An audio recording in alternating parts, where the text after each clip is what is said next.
Im Morgengrauen wird die Masai Mara Graslandschaft in weißes Licht getaucht, während Herden von Antilopen und Zebras friedlich grasen.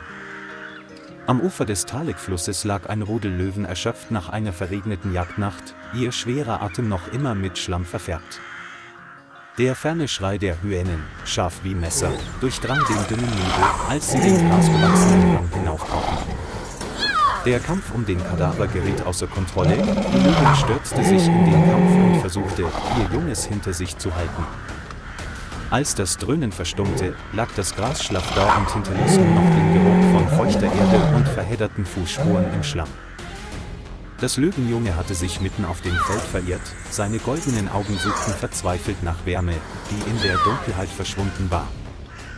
Im Streifenwagen beobachtete Ranger Daniel Okoro das Geschehen durch ein Fernglas, sein Herz schmerzte vor Hilflosigkeit. Er markierte die Koordinaten, machte sich Notizen zum Geschehen und zog sich dann stillschweigend zurück, um der Natur ihren Lauf zu lassen. Die Nacht brach herein, der kalte Wind peitschte durch den kleinen, zitternden Körper, der hungrige Magen knurrte, als ob er weinen würde. Im Gejammer der Hyänen klammern sich zerbrechliche Leben an jeden Atemzug und warten auf ein Wunder. Am nächsten Morgen trottete die Hirschkuh Amira davon, um ihren Hyänenräuber zu suchen, ihr Euter war noch schwer von Milch. Leere lag in der Luft, jeder vorbeizieherende Rasen weckte einen Ruf, der in der Nacht verstummt war. Noch bevor sich der Nebel gelichtet hatte, hörte Amira aus einem nassen Busch ein leises, kätzchenartiges, zitterndes Wimmern. Es beugte sich hinunter und sah das Löwenjunge, das mit Schlamm bedeckt war, dessen Augen verwehrt waren und dessen Atem so dünn wie der erste Grashalm der Saison. Mein Instinkt schrie mich zur Flucht, aber meine Beine hielten inne, weil mich eine unsichtbare Schnur zurückzog. Das Löwenjunge hob leicht den Kopf, seine goldenen Augen zeigten keinen Groll, sondern nur die Bitte um sanfte Wärme. Amira trat ein paar Schritte zurück, drehte sich um und leckte vorsichtig den Schlamm ab, der Geruch von Milch vermischte sich mit dem noch spürbaren Geruch von Regen. Der winzige Körper kuschelte sich in seinen Bauch und suchte nach einem Herzschlag, der die Stimme seiner Mutter ersetzen sollte, die auf der Wiese gestorben war. Der erste Milchstrahl ergoss sich in den Mund des ewigen Feindes, warm wie eine Vergebung der Natur. Aus der Ferne standen Daniel und Reiseleiterin Mira Kenai still, ihre Ferngläser zitterten leicht angesichts dieses unglaublichen Augenblicks. Sie schickten einen Bericht an das Zentrum: Hirsch adoptiert Löwenjunges in der Gegend von Talek, ein seltenes Phänomen, das noch nie zuvor beobachtet wurde. Es wurden umgehend neue Anweisungen erteilt: Halten Sie einen sicheren Abstand, beobachten Sie die Vorgänge genau und stören Sie die Abläufe keinesfalls. Jeden Morgen führt Amira das Löwenjunge, das Daniel Kanu genannt hat, zum Rand eines klaren Baches, damit es etwas Kühles trinken kann. Kanu rannte ungeschickt und trat dabei auf den Schwanz seiner Pflegemutter, wodurch silberne Fäden aus dem nassen Gras spritzten. Daniel fotografierte aus der Ferne und schickte die Daten nach Nairobi. Jede noch so kleine Bewegung wurde zu wertvollem Material. Die erste Gruppe von Gästen traf mit Mira ein. Sie saßen still im Auto und hielten den Atem an angesichts der im Kontrast dazu friedlichen Szenerie. Das weiße Mittagslicht umhüllte die beiden kontrastierenden Körper, ihre Umrisse verschmolzen wie bei einer Familie, die nie getrennt gewesen war.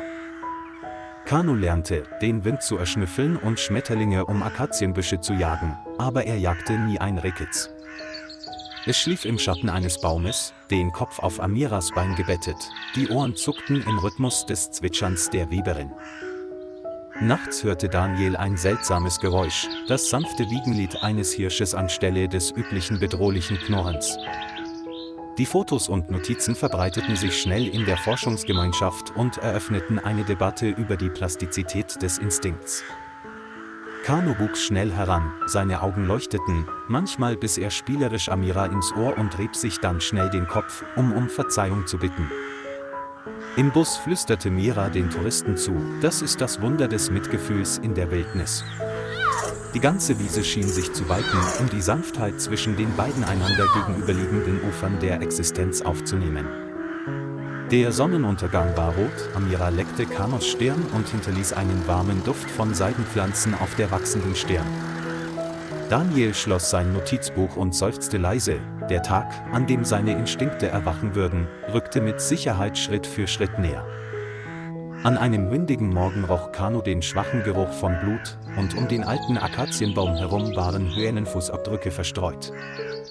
Es folgte ihm und stieß dabei auf den verlassenen Antilopenkadaver. Seine Augen zitterten zwischen Hunger und süßen Erinnerungen. Im Aussichtswagen hielt Mira den Atem an, ihr Herz hämmerte, aus Angst, die Verbindung könnte jeden Moment abreißen und verschwinden. Kano beugte sich hinunter, um die restlichen Fleischreste abzulecken, wich dann aber schnell zurück, als ob ihn der Ruf in seinem Herzen aufgeschreckt hätte. Amira stand in sicherer Entfernung, rannte nicht weg, sondern betrachtete es nur mit tiefen Augen voller sanfter Traurigkeit ohne Vorwürfe. Von diesem Tag an verschwand Kano manchmal für ein paar Stunden und kehrte bei Sonnenuntergang zurück, wenn sich der Geruch des Windes mit dem Duft von jungem Gras vermischte.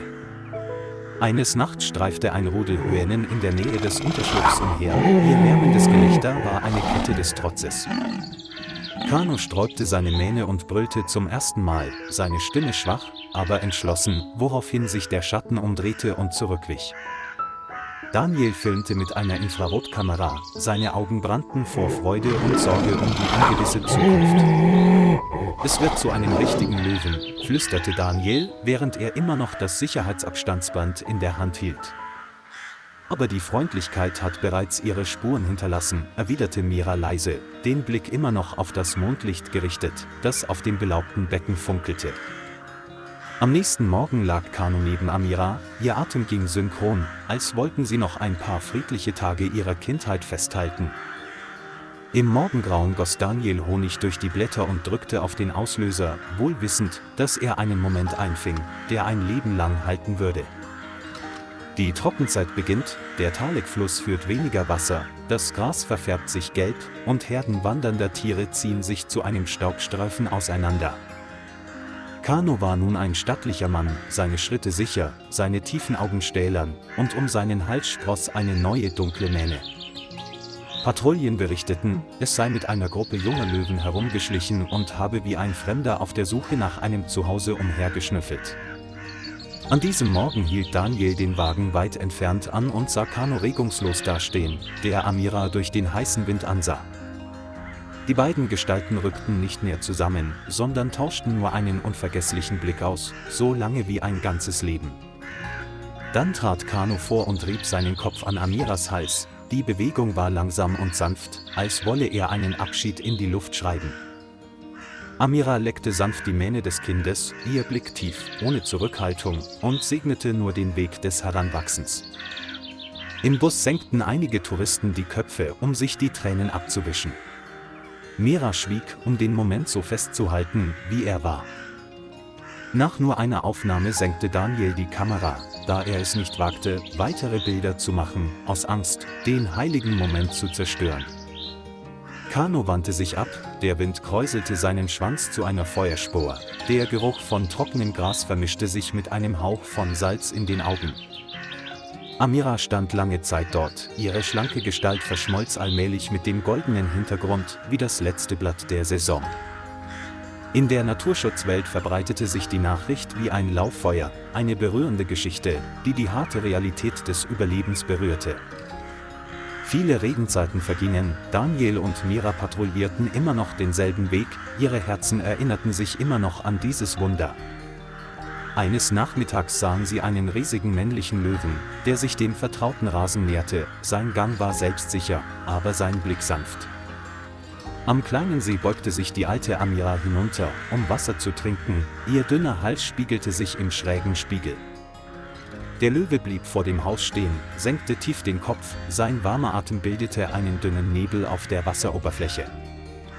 Die kleine Narbe auf ihrer Schulter war deutlich zu sehen, erkannte Mira sofort. Kano war zurückgekehrt, friedlich wie ein altes Versprechen.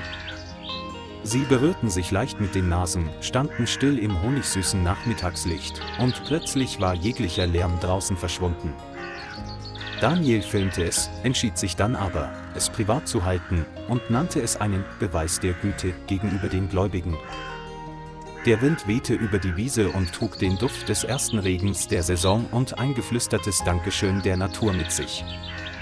Die Geschichte vom Tropfen Milch in der Graslandschaft ist zu einer Legende geworden, die jedem Touristen, der Masai Mara betritt, für immer erzählt wird.